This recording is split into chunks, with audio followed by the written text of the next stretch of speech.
అందరికీ నమస్కారం. ఈ ఆదివారం స్పెషల్‌గా చాలా మంది తల్లిదండ్రులు చెప్పేది, "సార్ మేము బ్రతికేదే పిల్లల కోసం సార్. అందులోనూ వాళ్ళకి మంచి విద్య, క్యారెక్టర్ ఉంటే చాలు" అని చెప్పి చిన్నప్పటి నుంచి 10వ తరగతి వరకు జాగ్రత్తగా చూసుకుంటూ, ఇంటర్‌లో వాళ్ళకి ఏ కాలేజ్ బావుండాలని చూస్తూ, దాని తర్వాత గ్రాడ్యుయేషన్‌లోకొచ్చాక, ఆ తర్వాత ఉద్యోగం దగ్గరికొచ్చేసరికి అటు విద్యార్థులు ఏం చేస్తే బావుంటది, ఏ కెరియర్‌లోకెళ్తే బావుంటది కన్‌ఫ్యూజన్‌లో కానీ, జాబ్‌లో ఎటువంటి జాగ్రత్తలు తీసుకోవాలి, లేదా ఆ టైంలో పేరెంట్స్‌గా మీరు ఎటువంటి సపోర్ట్ చేస్తే వాళ్ళు ఇంకా మంచి కాన్ఫిడెన్స్‌తో ముందుకెళ్ళి నెక్స్ట్ లైఫ్‌కి గ్రో అవుతారో అది తెలుసుకోవాలంటే, దాని గురించి మీతో మాట్లాడడానికి బీయింగ్ ఎ సైకాలజిస్ట్ ఆ రోజు కోడ్ జ్ఞాన్ వాళ్ళు స్పెషల్‌గా విజయవాడ ఆడిటోరియంలో ఆర్గనైజ్ చేస్తున్నారు ప్రోగ్రామ్‌కి. నేను స్పెషల్‌గా మిమ్మల్ని కలవడానికి వస్తున్నాను.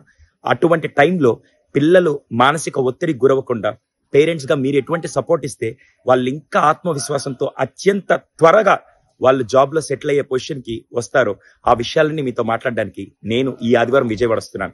అందులో స్పెషల్‌గా కోడ్ జ్ఞాన్ వాళ్ళు ప్రతి పేరెంట్‌కి ఈ అవగాహన కల్పిస్తే పిల్లల భవిష్యత్తు ఇంకా బాగుంటుందని స్పెషల్‌గా వాళ్ళు ఈ ప్రోగ్రామ్ ఆర్గనైజ్ చేస్తున్నారు. నేనైతే సూపర్ ఎక్సైట్‌గా ఉన్నాను మిమ్మల్ని కలవడానికి. మరి మీరు? Let's connect there. Thank you. మీ సుధీర్ సండ్ర, సైకాలజిస్ట్.